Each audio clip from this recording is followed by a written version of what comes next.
నేను ఈ సమ్మర్ వచ్చేటప్పటికి వాళ్ళ అమ్మని వాళ్ళ ఇంటికి పంపించేస్తా. సంవత్సరం అంతా కష్టపడి ఉంటుంది.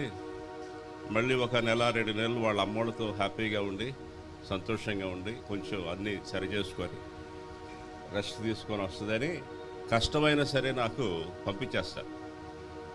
మళ్ళీ సంవత్సరం పాటు విద్యా సంవత్సరం ప్రారంభమైతే నడవాలి గనక పంపించేస్తాను. అయితే ఫోన్ చేస్తే అమ్మాయి వచ్చేసింది. దేవునికి స్తోత్రం. ఈరోజు ఎవరి ఫోన్లో వాళ్ళకే కదా. ఫోన్ చేశాడు, పీడిచ్చాడు, నువ్వు రావాల్సిందే, ఇక్కడ కుదరట్లేదు నాకు అనేటప్పటికల్లా వచ్చేసింది. మరి వాళ్ళందరినీ వదిలిపెట్టేసి తన చిన్న కుమారుడు కొరకు రావటం అనేది నేను చూసినప్పుడు మరి తల్లి మనసు అలాంటిదే. దేవునికి స్తోత్రం. పిల్లల కొరకు ఎంత గొప్ప త్యాగానైనా చేసేటటువంటిది తల్లి. మరి తల్లి లేకపోతే చాలా కష్టం. కుటుంబంలో ఎన్ని పోరాటాలున్నా తల్లి పోరాటం పిల్లల పక్షంగానే ఉంటుంది ఎప్పుడు కూడా. దేవునికి స్తోత్రం. హల్లెలూయా. ప్రతి బిడ్డ పక్షంగా, ప్రతి బిడ్డ కొరకు తల్లి మనసు అనేది వేరు.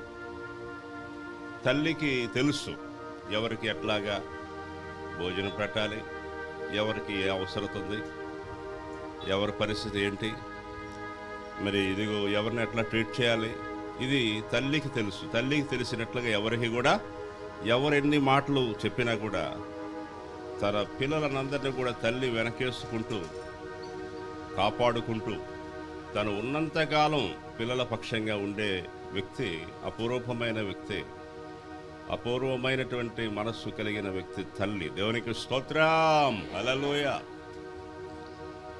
మరి స్త్రీ జనం అటువంటి ఆశీర్వదించబడిన జనం. దేవుడు ఈ లోకానికి ఇచ్చిన తల్లులను బట్టి మరి మనం ఎంతగానో దేవుని స్తుతించి ఆరాధన చేయాలి.